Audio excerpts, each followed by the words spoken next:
It is 6:54 a.m. in Starbase, Texas, a gorgeous sunrise, and Starship is targeting liftoff in just 30 minutes and 18 seconds from now at 7:25 a.m. Central Time. As you can see, it is a beautiful day in South Texas for the 5th flight test of Starship. Good morning, Star people. I'm Kate Tice. And I'm Jesse Anderson, and we are joining you live from SpaceX Hawthorne with a big crowd here this morning. It's been roughly 4 months since our last Starship flight, and we've got a big morning ahead of us. Flight 5, has a few primary objectives and one big first. We may be attempting to catch the Super Heavy booster. The teams at Starbase have been hard at work around the clock upgrading hardware across the entire tower with focus on the chopsticks, the 2 mechanical arms that will reach out and catch the returning booster. We're only going to attempt the catch if everything on the booster and tower checks out after launch, but either way, excitement is definitely guaranteed. Definitely. Today's Starship features a completely reworked heat shield with stronger tiles and a secondary layer, which is an extra layer of protection for the ship that will protect from any of the that will help protect if there's any missing or damaged tiles. Now, not only did we replace the entire heat shield with our newest generation of stronger tiles for today's flight, we'll also be flying a handful of aluminum tiles that are there to help the team understand the thermodynamic environment during re-entry. If you were with us for Flight 4, you'll know how hard those heat shield tiles worked during the ship's re-entry. Did they ever? As you can see there, they worked incredibly hard. This big heat shield rework that we're talking about promises to increase the likelihood of Starship being better protected during controlled re-entry as it heads towards its flip maneuver and landing burn for a soft splashdown on target in the Indian Ocean, just like we did in Flight 4. And we'll have to wait and see, keep your fingers crossed, but we may have some new views in store for you today as well. Right, like all test flights, we want to learn as much as possible, and views of Starship during all phases of flight help us to keep improving the vehicle for recovery and reuse. Now, thinking forward to when Starship is flying regularly, it will take the heaviest payloads to space, land humans on the moon again after more than half a century, and ultimately fly people further into space than ever before. And getting there will require us to rapidly iterate and fly often, which is why we're working so hard to scale operations at Starbase. Yeah, the faster that we learn now, the faster we can improve and evolve Starship to achieve reliable flights and rapid reusability. We've been designing this vehicle from day one to realize a vision of having an entire city of people on Mars, something we know will take launching millions of pounds of cargo and equipment into space spread across thousands of flights. This future will require many Starships that can fly again and again, and today's flight is a critical step on that path. So buckle up your seatbelts because here we go.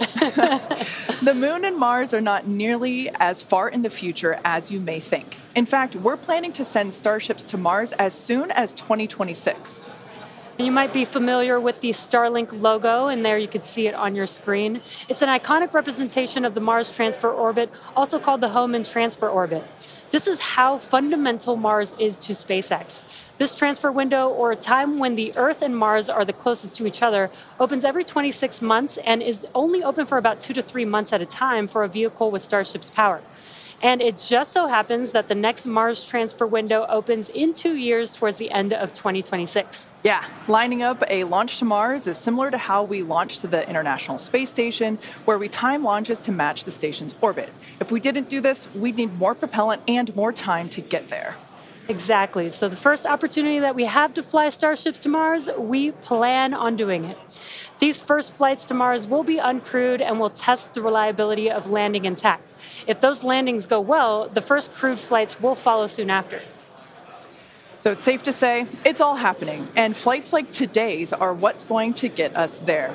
Not only have we made several improvements to the Starship flying today based on what we've learned from our last flight, including extensive upgrades to Starship's hardware and software, we've also made improvements to the launch tower and catch mechanisms. And if you've noticed in some of the live views this morning, our teams have completed stacking the second launch tower, which will be coming online next year. Having 2 operational launch towers paired with ships and boosters rolling off the line in our new Star Factory will allow us to increase our flight cadence and test even more rapidly. And just a few miles away from the 2 towers, things are moving really fast at the heart of Starbase. Star Factory is rapidly coming online, with production teams already using the space as construction continues. The 1 million square foot Star Factory brings many parts of the manufacturing process under one roof for the first time, enabling moving as much system integration work as possible earlier in the build process, with the goal of eventually producing hundreds of Starships a year.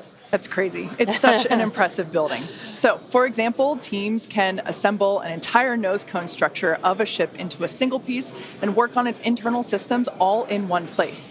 So if you're working on Starship and you have a question about the steps that you're working that happen before or after yours, instead of having to leave the building and go and find the person or the team with the answer or waste time sending an email and waiting for their response, odds are you're right next to that person or team, and now you're working right alongside them, so you don't have to wait for a response. Yeah, exactly. It makes it a lot more efficient and faster to communicate. So not only are we rapidly iterating on these spacecraft themselves, but we're also innovating the way that they're made.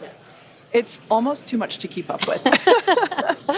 We're also posting updates on our account on X if you can't keep up. That'll help you. So if you don't already, make sure that you follow us at SpaceX on X. And I have a feeling it's going to get pretty busy. Oh, that is definitely an understatement. And it's definitely going to be very exciting today. So with that, let's meet today's Starship on the pad.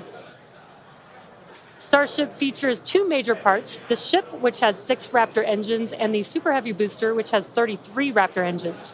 The current iteration of Starship is essentially an experimental vehicle flying for development. With a few planned upgrades, Starship will have 3 times the thrust of Saturn V, plus the added benefit of full reusability. Starship 2 will be capable of carrying more than 100 tons to orbit, and Starship 3 will be able to lift more than 200 tons to orbit. The amount of mass we're able to launch per rocket is crucial to creating a self-sustaining city on Mars. Now, to get a sense of how big Starship is, let's start with the average size human, which is about 2 meters high. Towering over our average human is the length of the Millennium Falcon, which comes in at 35 meters. Our Falcon 9 rocket, with the payload fairing attached, is double the size of the Millennium Falcon, standing at 70 meters. And nearly twice the size of that is the fully integrated Starship at 121 meters tall. The ship itself is about 50 meters tall, and the Super Heavy booster alone stands about 71 meters. And even crazier, eventually the ship and booster will get even taller with future design iterations. Can't imagine it being taller than that. Starship's first stage has a diameter of roughly 2.5 times that of Falcon 9, and with 33 much larger Raptor engines, which you can see there on your screen. Moving up the vehicle, the ship features 6 Raptors, 3 sea-level engines, and 3 vacuum engines, which are optimized to operate in the vacuum of space. The ship is designed for vertical takeoff and landing on any hard surface, like the surface of the moon. The ship is also outfitted with 4 flaps to help aerodynamically control the vehicle's attitude during atmospheric flight and enable a precision landing. To reach full reusability, ship must survive entry not just once, but over and over again. It took the teams at SpaceX about 3 years to develop the heat shield on Starship, and development for improvements is still ongoing.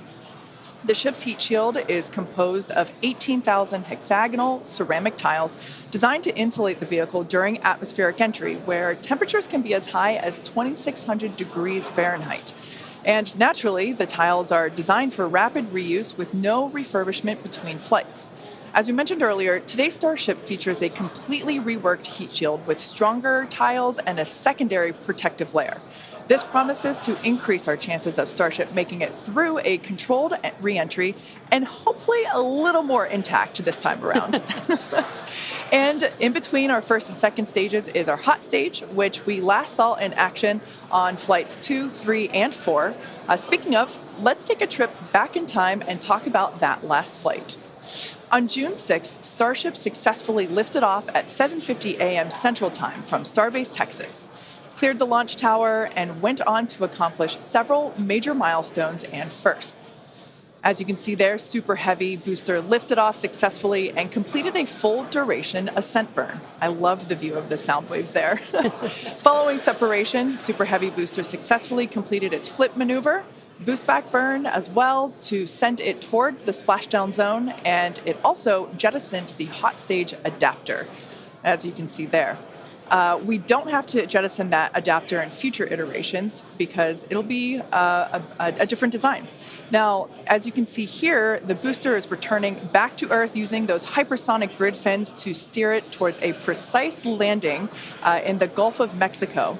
The footage that we have coming up here, there it is from the buoy. I still remember seeing this on X for the first time, and it was so incredible to see that booster coming down, ending its flight with a soft splashdown 7 minutes and 24 seconds into the flight, and the crowd went wild. And so did we. Starship's 6 second-stage Raptor engine successfully powered the vehicle to space and placed it on a trajectory that would re-enter less than 1 orbit later over the Indian Ocean. And following a coast phase in space, Starship re-entered the Earth's atmosphere, successfully making it through the phases of peak heating and max aerodynamic pressure, and demonstrating the ability to control the vehicle using its flaps while descending through the atmosphere at hypersonic speeds. And of course, Starlink on Starship once again enabled real-time telemetry and live high-definition video throughout every phase of entry, with external cameras providing views all the way to the flight's conclusion. Flight 4 ended with Starship, with, again, the crowd going bonkers, with Starship igniting its 3 center Raptor engines and executing the first flip maneuver and landing burn that we had seen since our high-altitude campaign. And that was followed by a soft splashdown of the ship in the Indian Ocean 1 hour and 6 minutes later. And we were all glued to the monitors, watching the little flap that could the whole way down. Seeing the landing burn and splashdown was an incredible moment for the entire SpaceX team, and we'll be looking out for many more of these incredible moments today.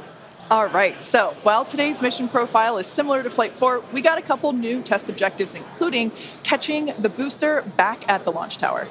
In about 18 minutes from now, Super Heavy will ignite its 33 Raptor engines and lift off from Starbase. A little more than 2.5 minutes into flight, the Super Heavy booster will separate from the ship in a hot stage separation. After that separation, the booster will perform a flip maneuver followed by a boost back burn. And about 2 seconds after that burn ends, we'll jettison the booster's hot stage. As it heads back towards the ground, the booster will either attempt a landing, will have a landing burn, but then will either return to the tower or splashing down in the Gulf of Mexico. Meanwhile, the ship's engines will remain lit for just under 6 minutes during its ascent phase before shutting down for the coast. The ship will coast for about 40 minutes or so, reaching a peak altitude of about 213 kilometers. After that coast phase, the ship will be attempting a controlled re-entry, including a flip maneuver and landing burn, like we saw on Flight 4, just before splashing down in the Indian Ocean. Now, we say attempting because, again, this is just a test and nothing is guaranteed.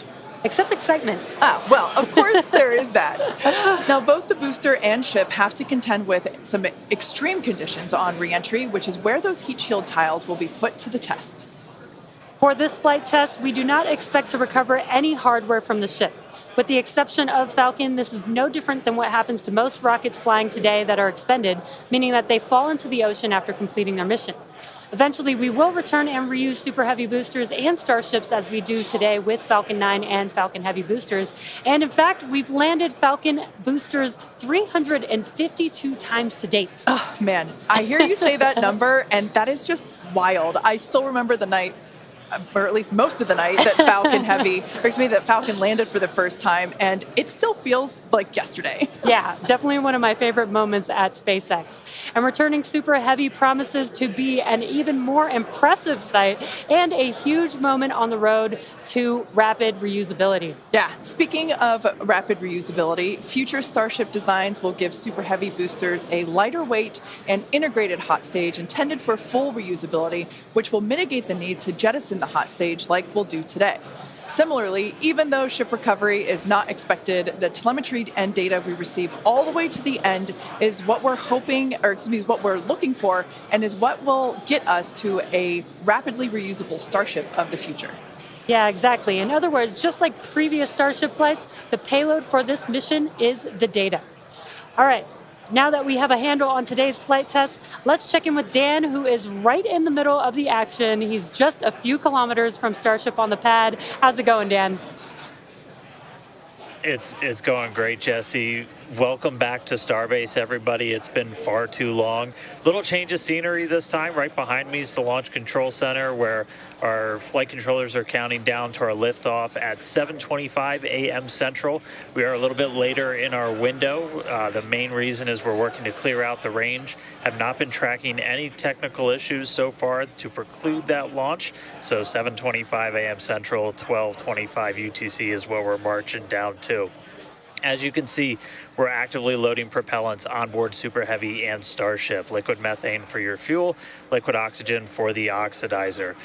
Prop load on the ship started at about T-minus 49 minutes, booster at T-minus 40 minutes. We're going to keep loading propellants on those vehicles right down to the wire. Ship will close out at about 3 minutes and 20 seconds before T0, and then booster just about 30 seconds later. Now, with our startup sequence, it's going to look very similar to what you saw on Flight 4.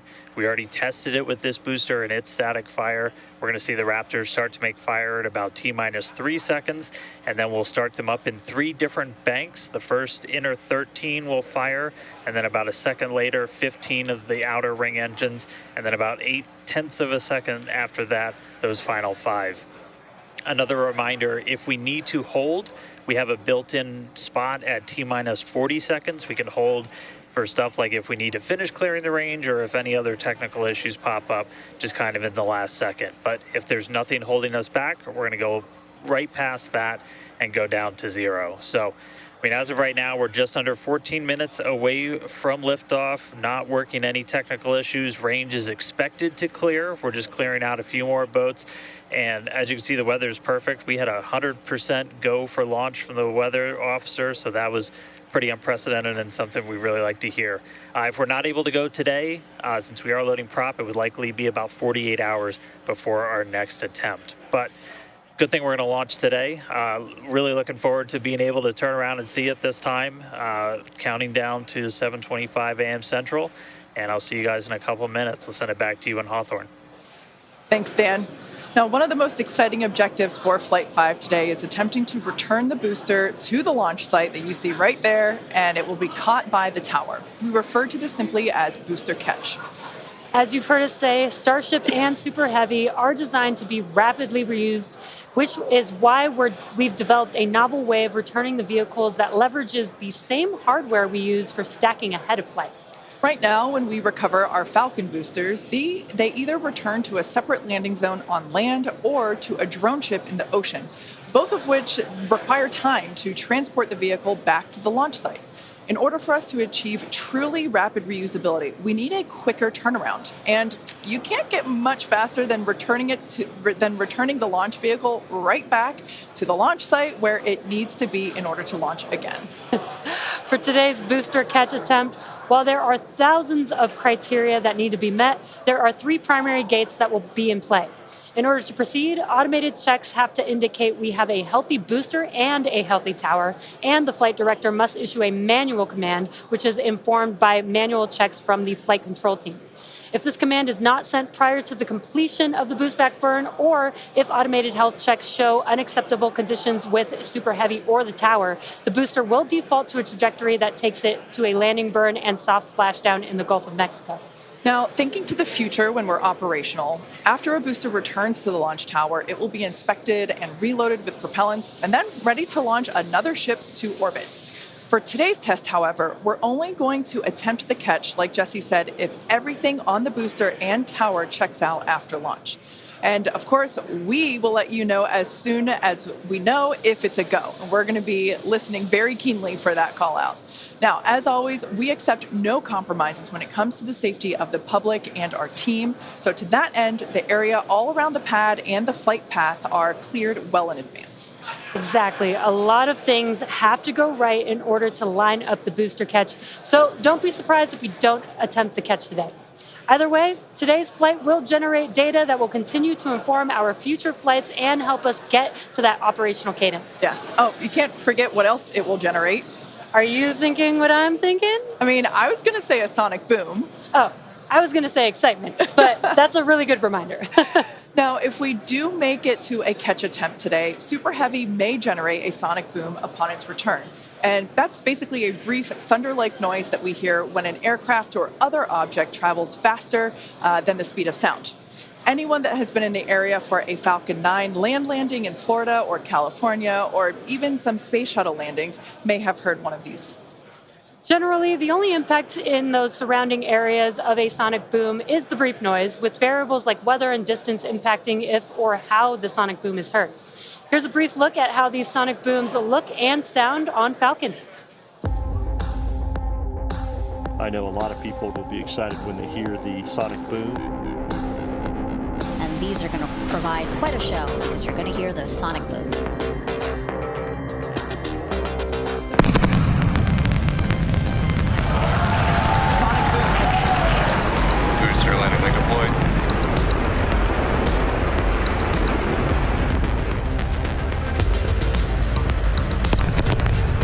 Sonic boom is great for us. That thunderclap broke the sound barrier.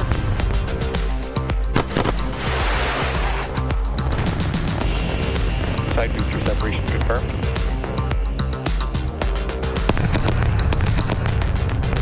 Just heard the 2 sonic booms here in the room. Booster landing confirmed.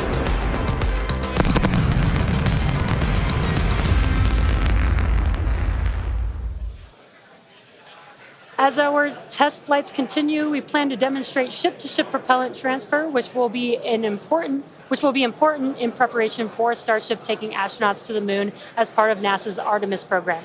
SpaceX will perform one uncrewed demonstration flight before NASA's Artemis 3 mission, which will be the first human surface expedition since 1972.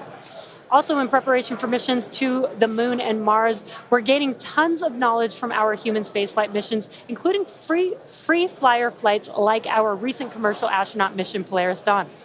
Polaris Dawn was the first of up to 3 missions in the Polaris program, which is demonstrating new technologies, conducting extensive research, and will culminate in a flight of Starship with humans on board.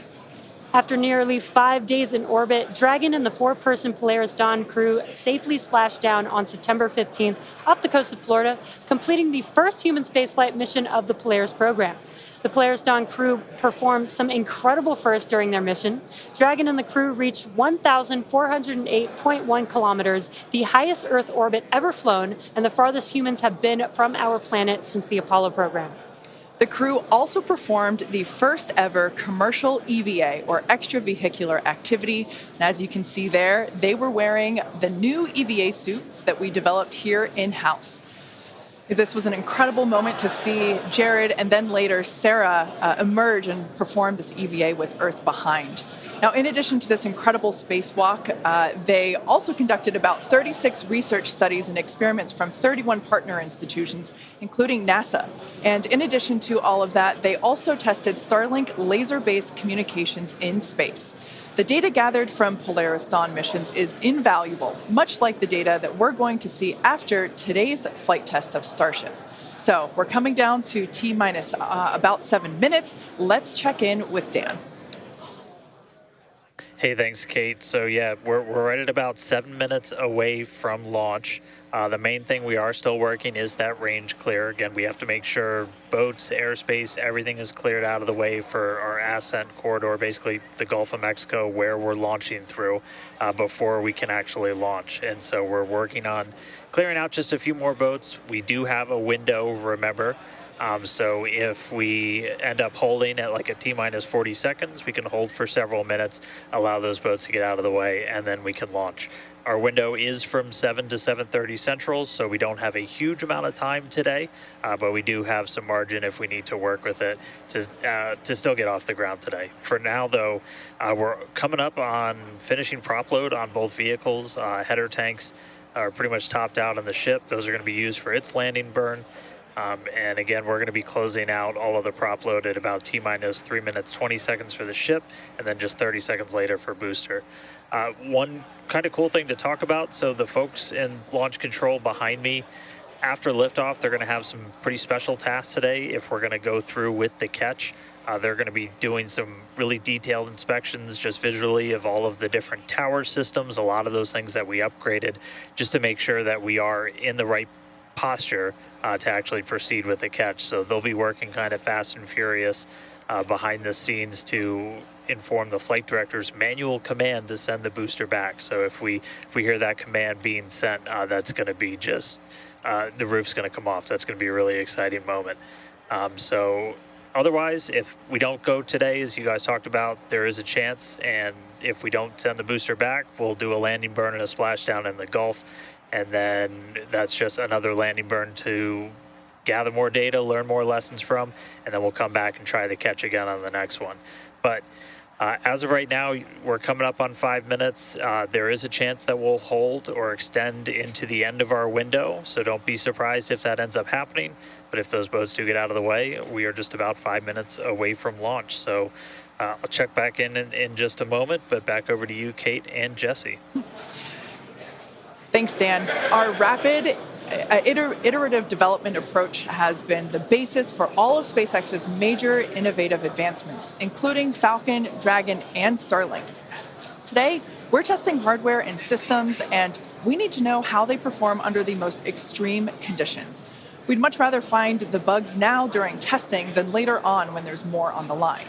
And to reiterate, while we do determine an acceptable level of technical risk on our vehicle and pad in order to learn as fast as possible, we accept no compromises when it comes to the safety of the public or our team. So that is to say, this is only the 5th of many future flight tests of Starship before it becomes fully operational.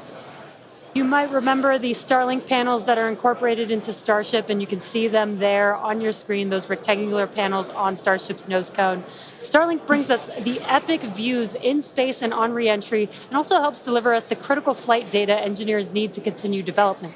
In addition to enabling our rapid iteration on Starship, Starlink is also enabling life-saving communication here on Earth. SpaceX is sending tens of thousands of Starlink kits in response to Hurricanes Helene and Milton, and providing free service through the end of the year to support recovery efforts. The Starlink team also worked with T-Mobile to activate our direct-to-cell satellites to provide basic texting on T-Mobile and emergency alerts for all phones and carriers of those in affected areas. If a phone connects to a Starlink satellite, it will have 1 to 2 bars of signal and show T-Mobile SpaceX in the network name. SpaceX's direct-to-cell constellation has not been fully deployed, so these services are being delivered on a best effort basis. Starlink is enabling life-saving communication here on Earth and continues to help us push the limits in space. In the short term, by providing great views and real-time data on our next few flights, particularly through re-entry, which historically is a blackout period for all communications.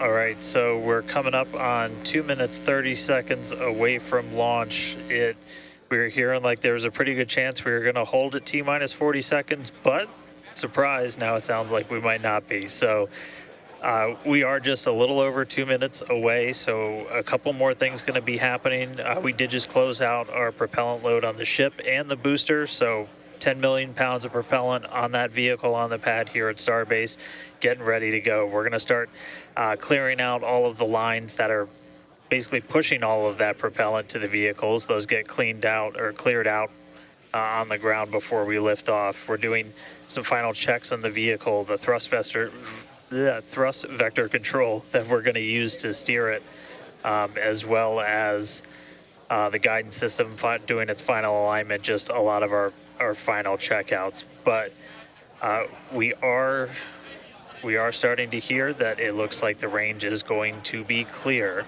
at our liftoff time of 7:25 a.m. Central, 12:25 UTC. So that puts us 1 minute, 20 seconds away from launch. Still not tracking any technical issues. That range clear is the only thing that's been potentially poking at our launch. So I'm going to start to quiet down. We'll hear our flight director for today, Tristan Pierce, give some of the final call outs. As of right now, we are 1 minute away from liftoff.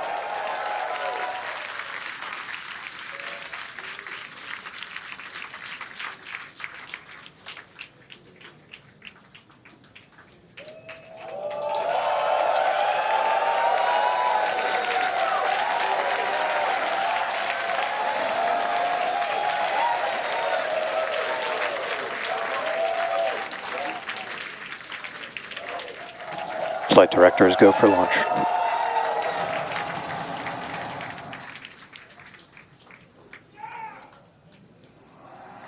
Best words you could possibly hear 20 seconds away from liftoff.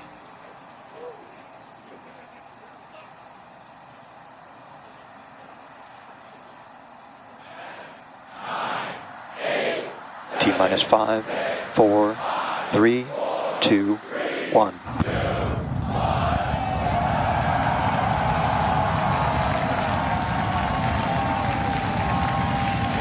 We have liftoff. Vehicles pitching downrange.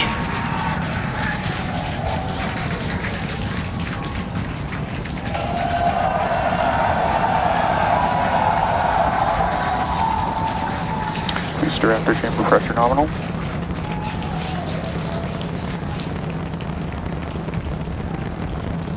"30 seconds into the flight, the rumble's just starting to reach us here at launch control.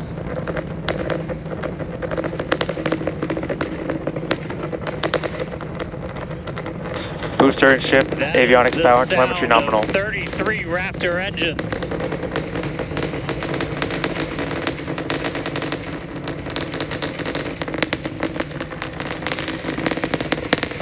Max Q. Now pass through the maximum aerodynamic pressure, the most stress the vehicle's going to see on the way uphill.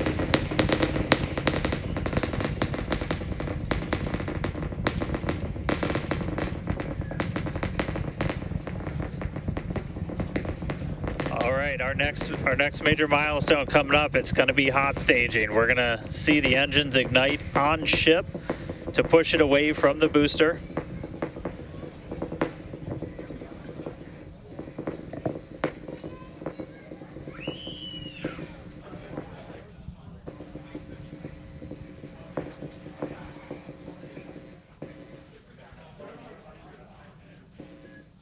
All right, so hot staging is going to be the next thing coming up. First, we're going to see the booster's engines start to shut down, all but 3.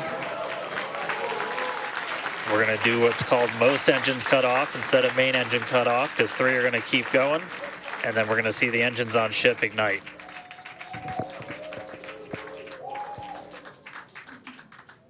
Right now, the tower team is doing their go, no go.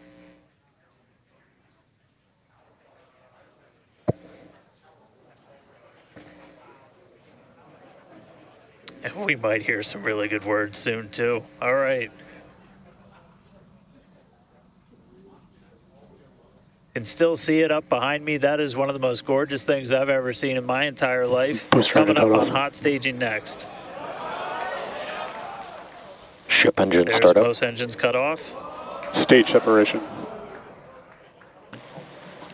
Booster Stage separation. separation. Startup. Hot stage separation confirmed. Ship under its own power. I'm seeing 6 out of 6 Raptors lit. Hopefully I got a booster on the way back to me. I'm going to send it to you guys in Hawthorne. Oh man, that was absolutely incredible. I loved how the crowd Chamber pressure is nominal. here in Hawthorne all went ooh at that first view of the blue flames from the booster. As you can see there, first stage currently performing, or excuse me, is now making its way back to the launch site. Again, we are Ship avionics power and telemetry nominal. the booster and the tower are both performing automated checks to make sure we are go for the booster to return to the launch pad for that catch. And once those are complete, the flight director. Booster, boost back burn, shutdown. Flight directors go for booster return. And we did hear that the tower is go for catch. So that was one of the big criteria we were looking for. This view We'll here. wait to hear that the gopher catch has been sent. Beautiful view here from the ship. And so exciting to hear that we got a gopher booster catch. That means it's going to be a really exciting morning. Again, the booster is making its way back towards now land in order to make that catch attempt in the tower. So incredible to see these views. You can see the ship on the right-hand side of your screen. All 6 Raptor engines are under full power. Once again, the booster is making its way back to the launch site. We are going to try and catch it using the chopsticks on the launch tower, the exact same tower that it just launched from just, 5 minutes ago. Yeah, and the booster... Starship on nominal Guys, trajectory. I can confirm the command was sent for the booster to come back. That is So I'm incredible looking news. up right now. It's pretty much right overhead of us, and we can see it starting to come down. I can't wait for us to hear the sonic boom through Dan's mic. Right. That is going to be incredible. It was so cool to hear the liftoff. And so once again, a successful on-time liftoff of Starship Flight 5. The ship has separated from the booster. The booster is there on your screen. It is making its way back to the launch site. We are going to attempt the catch using the chopsticks. We did hear the confirmation that the command was sent to the tower. We are go for catch. And in order to... And guys, we should just be about 30 seconds away from our landing burn. It's going to happen in 3 phases. We're going to land 13 engines, burn off all of that velocity. Oh, we can see it coming down through the plume. Booster coming in hot for booster catch. We're going to ignite 13 of those Raptor engines, and this view is incredible right now. You can see how fast this vehicle is moving on the left-hand screen. Landing burn has been ignited. We're now down to 3 Raptor engines. We can see those chopsticks now in view.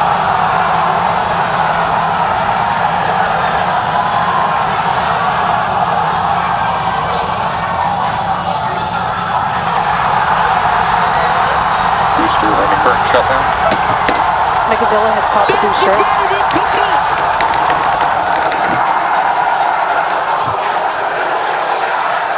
This is absolutely insane. On the first ever attempt, we have successfully caught the Super Heavy booster back at the launch tower. What an incredible view!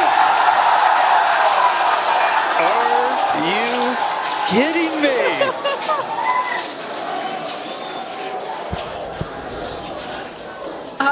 Dan, Wow.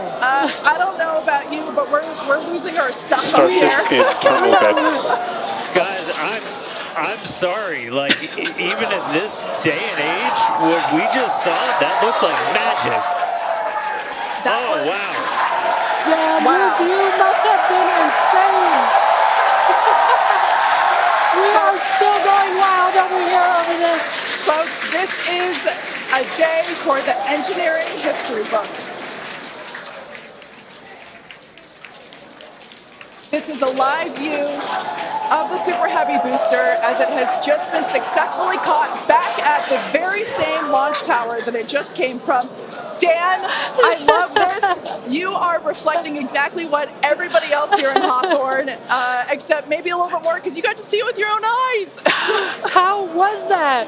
Ship We engine got cut it. off. Well, I mean, I can't even describe that. Oh, by the way, main engine cut off, ship's in orbit, but I am like shaking right now. That was... Yeah, This is not, Yeah, I mean, let's check in on ship. it's hard to believe that. Starship nominal orbit insertion. All right, exciting news there. It's hard to believe that, booster isn't the only excitement that we have today. Just confirmation there, a gorgeous view of planet Earth behind the ship. Yes, saved. And it is now in the orbit that we expected it to. This is just an incredible day. Live views there as the booster vents, some pressures there. That is a live view from the top of the tower looking at the chopsticks. I am still in disbelief. I'm trying to catch my tears just like the chopsticks caught the booster. It has been nonstop since liftoff. And we are all so excited about everything that's been happening so far this morning. With the booster having completed its job for today, we are going to take a short break for the next 30 minutes. We'll return back at T plus 40 minutes while the ship continues to coast before re-entry. Oh, man. And as with previous flights, Starlink may actually enable us to talk with the ship through re-entry with no communication blackout. We, of course, are still testing Starlink during this phase of flight, so nothing is certain. But if we do have views, we'll be sure to bring those to you live. Views or no views, we'll see you back here at T plus 40 minutes for coverage of Starship's re-entry, flip maneuver, landing burn, and splashdown.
welcome back to Starship's 5th flight test. It has been an exciting day so far.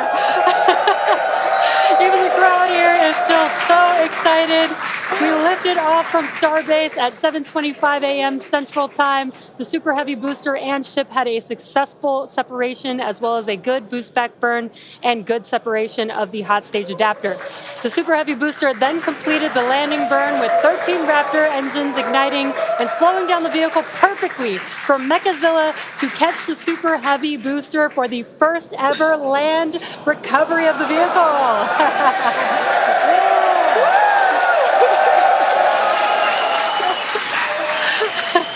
Now, it is insane to think that we're not done yet. We still have, in about 48 minutes, the ship will re-enter. The flap, all the flaps that will today, not that could. The ship will re-enter the Earth's atmosphere. Now, as a reminder, one of the main goals of today's test flight is for the ship to make it through the extreme heat of re-entry and to do so in a controlled manner. We learned a lot about this phase during Flight 4 and, as a result, completely reworked the heat shield, but more on all that in just a minute. Now, re-entry is typically a portion of flight where we don't have communications with the spacecraft because re-entering, it'll be re-entering at about 8 kilometers per second, or about 5 miles per second of roughly orbital velocity. Now, those speeds, the spacecraft moving through the atmosphere results in friction and creates a plasma field around the vehicle. We saw this in action on Flight 4 thanks to Starlink, and wow, it was breathtaking. The blanket of plasma ends up distorting communication frequency, so it's not uncommon to experience brief blackouts in communication, but hopefully that's not the case today.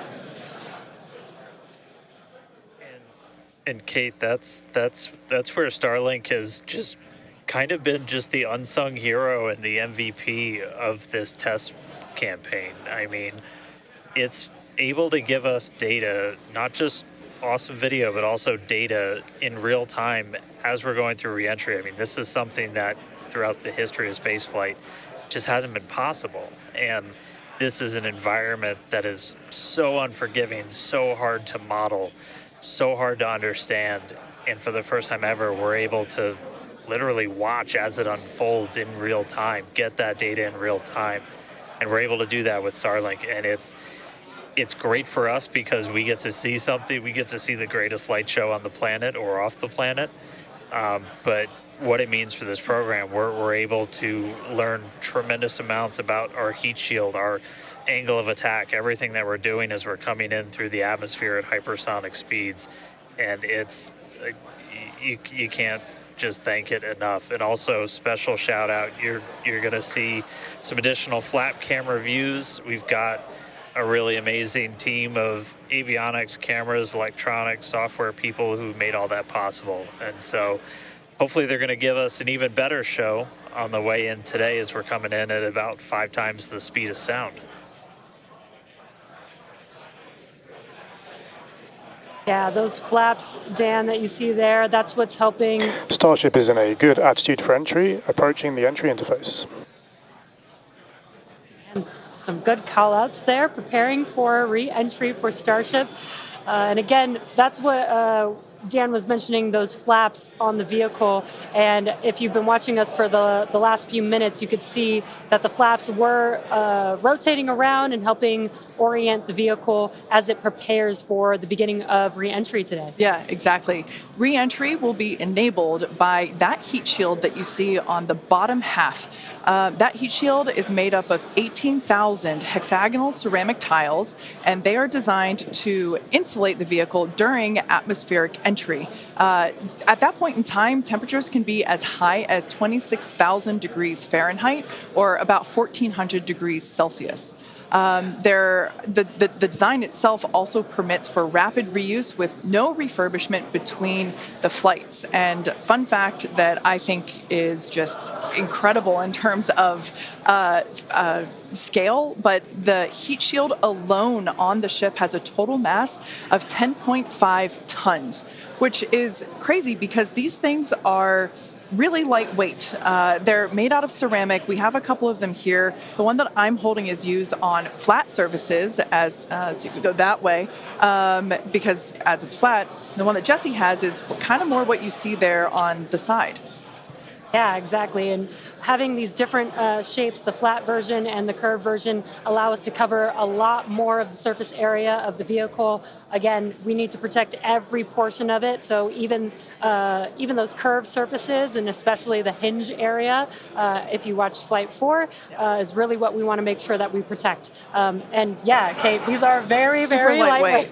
But when you put 18,000 of them together, they add up to 10.5 tons, which is incredible. Now, we did mention earlier that the heat shield has been completely reworked. Starship has entered the atmosphere, remains on a nominal entry trajectory.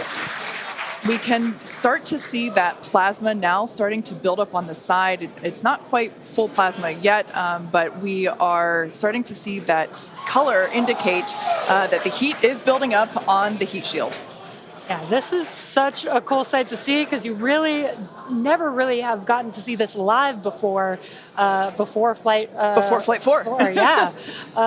And as Kate mentioned, it's getting a little more red, as you can see there on your screen. That means that heat is building up. But that's exactly what these heat shield tiles are there for, is to protect against this plasma and this really, really extreme heat that the vehicle is going to see for about the next 10 more minutes or so.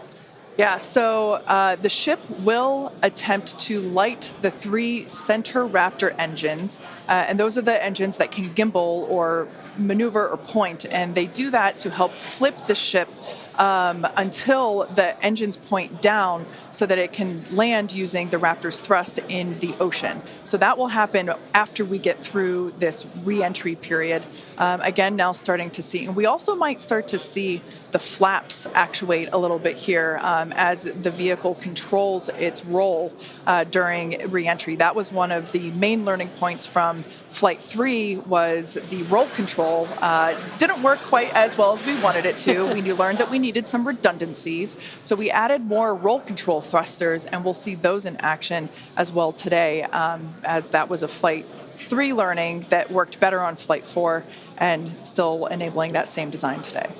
Yeah. Starship has passed through 85 kilometers altitude. Flaps now have control of the vehicle. Great call out, as Kate mentioned, the flaps are controlling the attitude of the vehicle. And I love these views because it looks so calm. Everything is relative, right? So relative to this camera on the ship, it looks so calm and smooth, but the vehicle is traveling extremely fast. You can see the speed on the bottom right-hand corner of your screen. Starship is designed to land on Mars where there are no runways or other humans to help out. So we also want rapid reusability. So we're doing propulsive landing instead of a more traditional means like parachutes. And so we will use the engines on this vehicle to help slow the vehicle down for a vertical landing. Yeah. Now, entry is going to basically happen in 5 phases. The first is low drag. That lasts for about 3 minutes. Next is high heating, and that beginning when heating increases above the heat rate breakup limit. That lasts for about 10 minutes. We then have high dynamic pressure. Starship will continue to slow down and experience increased aerodynamic loads during that phase, and that will happen before reaching Mach 1, about a minute after. Starship is approaching the peak heating phase of entry, remains on a nominal trajectory. Okay, so that was phase 2 that he just called out, that I was mentioning. After peak heating is that dynamic pressure around Mach 1, and that will last about a minute after leaving the hypersonic area, and then we go into subsonic, and then, of course, landing burn. Wow, what an incredible view. The colors are so amazing, and the colors actually also tell you a little bit about the temperature that the vehicle is seeing as well. So I think that's pretty cool that we get this amazing live visual. Speaking of live visual, the flap, we have more views, more cameras on board Starship, as Dan mentioned a few minutes ago. We are hoping that all 4 flaps will stay more intact than they did last time. We did make some changes to the design in order to help enable this. Starship is now experiencing peak heating, remains on a nominal entry trajectory. Great news there. that Starship is continuing along the path that we intended it to fly. You can keep track with how fast it's going and how high it is above Earth using the display that is there on the bottom right-hand side of your screen. And guys, this is where we're really going to see a lot of those improvements from Flight 4 really come into action. Is you guys kind of talked about, so it's called the static arrow. Those are kind of the poke out points on the flaps. Those get exposed to some pretty extreme heat environments, and so we added some additional, basically made it a lot more robust for the thermal protection there. And we learned not just from visuals and stuff like that. We had those missing tile tests on Flight 4 where we intentionally left some out, kept in some backup layers. They're called ablatives, which means they just gradually melt away to help dissipate the heat. And we've got an entire layer of ablative underneath the tiles on this Starship today. So even if you get a gap in a tile or a tile is broken, anything like that, we've got essentially backup options. And what we're really trying to do today is do an on-target landing. As we lost the flaps, you lose a lot of your control, and so we didn't land right on target last flight. This time we're trying to really nail the target within just tens of meters, and that'll just be a really huge step on feeling like we're closer to bringing a ship back. Obviously, there's a lot of work before we get there, but we just caught a booster. We're going to start looking real soon at when we can catch a ship. So the view on your left is as a helicopter passes by Dan, bound at Starbase. The view on your left is a camera that's positioned near the nose of the ship, looking basically down toward the flap.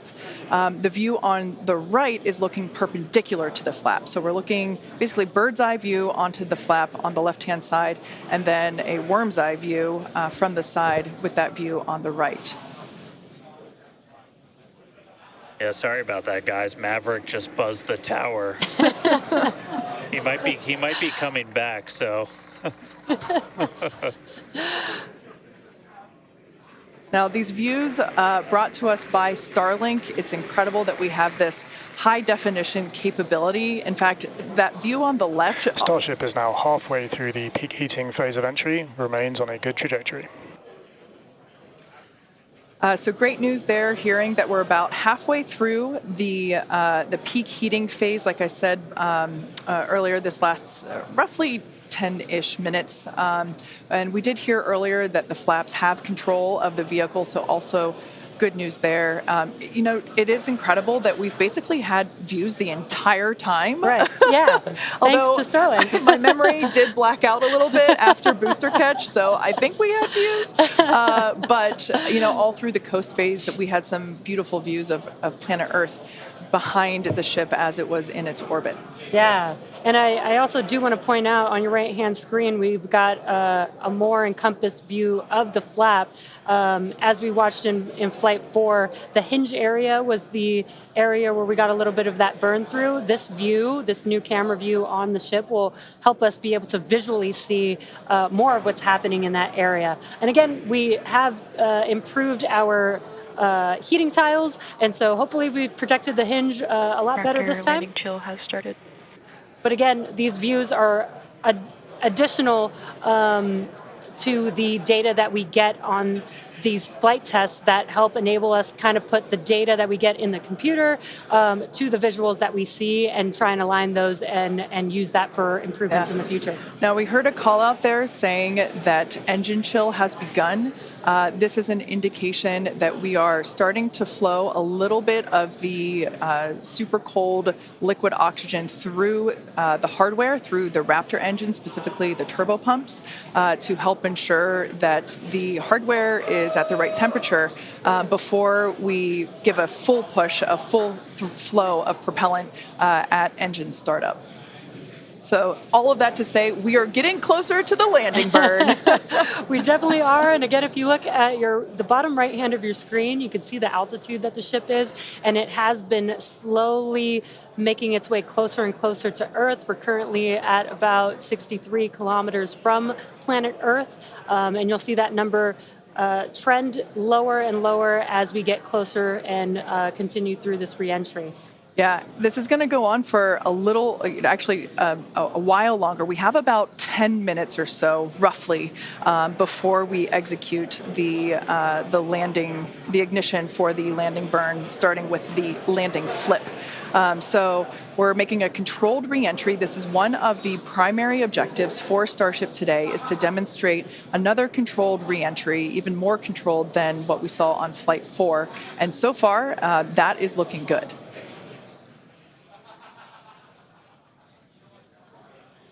And then as we start to really get lower, we're going to start seeing the atmosphere's effects start to take place, and that's when we'll be dropping our speed down closer to the speed of sound. You'll see the flaps start to maneuver. We were able to do a landing burn on Flight 4, which kind of caught all of us off guard. It was pretty incredible after seeing the flaps survive through. And we're going to try and do another one on this flight today. We tweaked it a little bit, so we're going to try and splash down at a little bit of a gentler angle this time, instead of just kind of hit the water and fall over. And the goal with that is try and keep the ship intact, and then if we're able to then get some additional video of it, again, that's just more data. And everything we can see, everything we can get extra, like a couple extra seconds or minutes of data coming from the ship after Starship has splashdown. passed through the peak heating phase of flight, approaching maximum entry dynamic pressure. All right, we're through peak heating. Coming up is basically max Q part 2, where we're going to hit kind of that part of the curve where we're still moving really fast and the atmosphere is just dense enough that we're feeling the most pressure, but hopefully we're going to start feeling a little bit less heat now.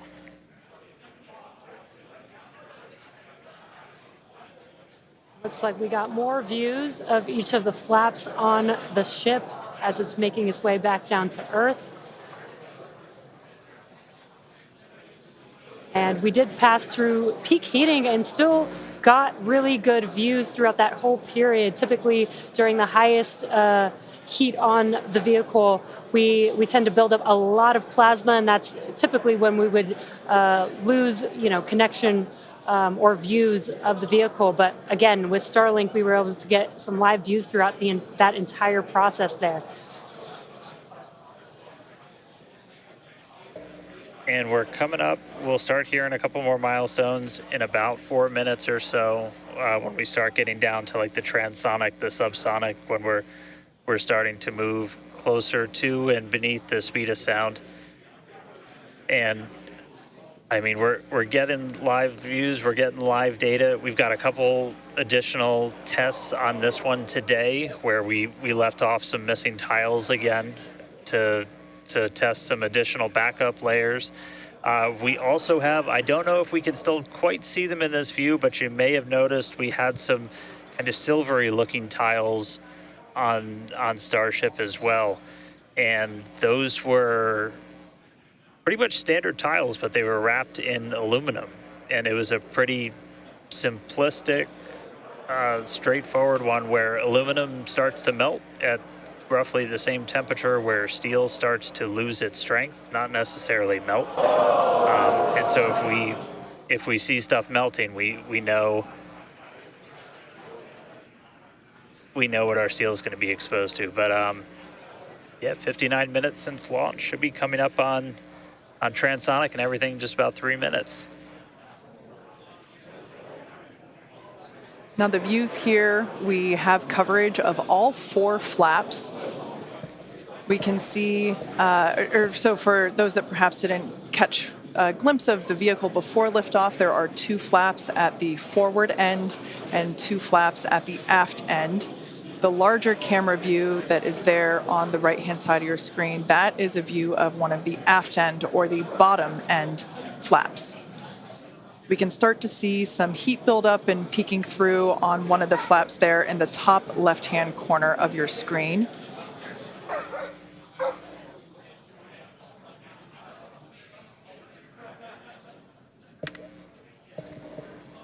Once again, Starship now at T+1 hour and 9 seconds into its flight today, re-entering the Earth's atmosphere, currently about 45 kilometers above the surface of the Earth, now 44.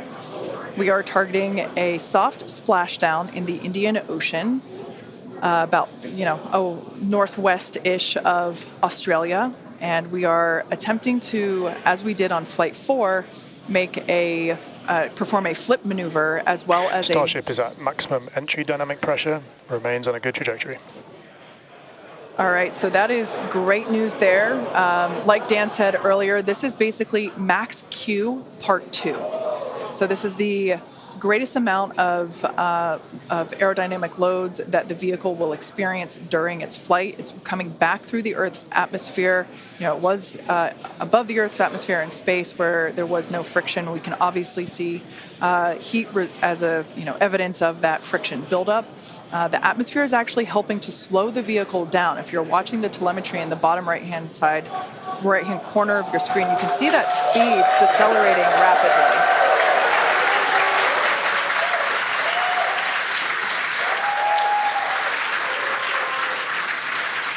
Now, the 4 flaps on the ship help steer the vehicle, and one of the main objectives for the ship today is to demonstrate controlled re-entry during this phase of flight, this re-entry phase.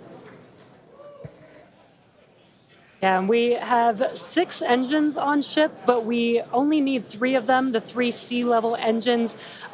We will have that flip maneuver happen very close to touching down for splashdown. We'll do that flip maneuver, ignite those engines, slow the vehicle down immediately, and then hopefully have what we call a soft splashdown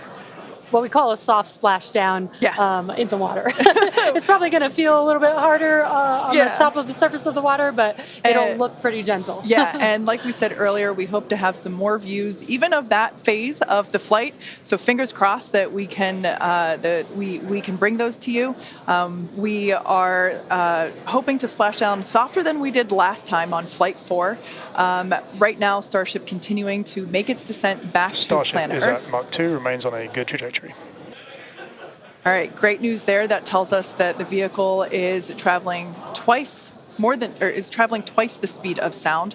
So we will then, the next call out that we'll hear is that it is, traveling about the speed of sound. And then we will hear a call out that that will be the call out that it is transonic. And then we will hear another call out saying that it is subsonic, meaning going slower than the speed of sound. Starship is transonic. There it is. So at this point in time, we say transonic because certain parts of the vehicle, like the flap that you see on your screen, might be experiencing airflow faster than the speed of sound, while other parts of the ship may be experiencing airflow. Starship is in the subsonic belly flop. All right, so now the entire vehicle is traveling slower than the speed of sound, so subsonic.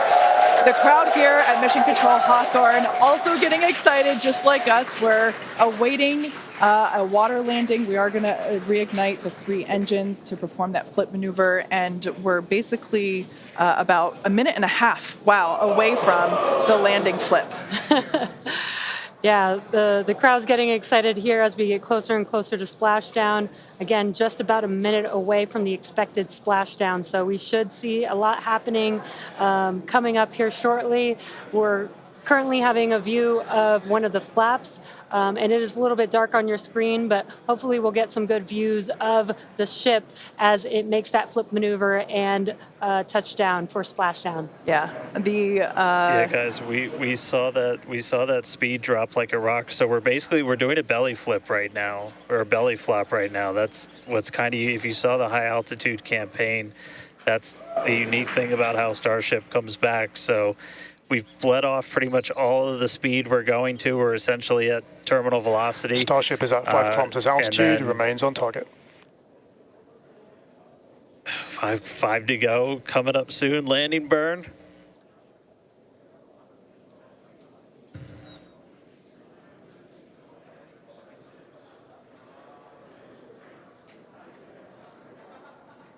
Two kilometers away. Starship is on target, approaching landing burn startup. So keep an eye on the bottom right-hand side of your screen as well.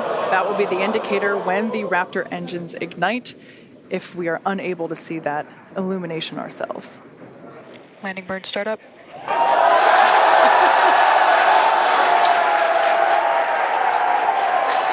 a cool view of the reflection of that landing burn. You can see the water just behind the ship.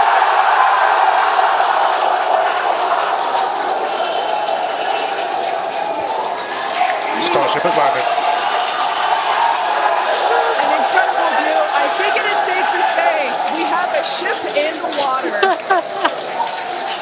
Touchdown! That is a live view from the ocean surface. What an incredible end to Starship's journey. A live view from a buoy that we had out at the landing zone. An incredible view of ship landing just about on target as they were calling out. That was amazing. And we were not intending to recover any of the ship's hardware, so that was the best ending that we could have hoped for.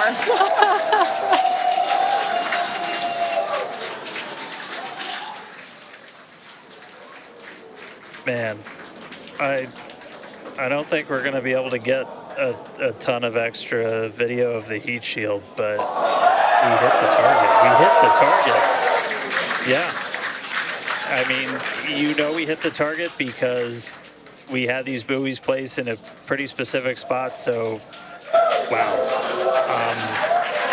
What a day. I feel like that's what I get to say. What a day. I mean, everything started off today with that launch. We were able to lift off towards the end of our window, 7:25 a.m. Central Time. 33 out of 33 Raptors in the way uphill. Successful hot stage. Booster came back. We watched it come down right behind us. Watched it get caught. And that broke my brain for a while. I'm really happy we had coast for a bit, but that's first ever booster catch, major step on the way to rapid reusability. And ship just gave us one heck of a show, making it through a controlled re-entry this time, flaps intact, made it down to the water. Hey, Starships were meant to fly, and it sure as hell flew today. So let's get ready for the next one. Over to you guys. They were meant to fly, and they were also meant to be caught by Mechazilla. Yeah. It's been such an incredible day today. Congratulations to our teammates and to everyone who supported the Starship program. And thank you to all of our future customers for your support. And we'll also like to thank the people of Cameron County, Texas, as well as the Coast Guard, the Federal Aviation Administration, the Government of Mexico, and the Australian Space Agency. Now be sure to follow SpaceX on X for more updates on today's test flight and, of course, for future Starship news. Today was amazing, but the SpaceX action isn't over yet. Soon Falcon Heavy will launch NASA's Europa Clipper, and we're also going to be returning Dragon back to Earth with NASA's Crew 8 astronauts. So congratulations again to the SpaceX team. What an amazing launch and an even cooler catch. Thank you for watching, but we're going to leave you with an awesome recap of what has been the most epic day.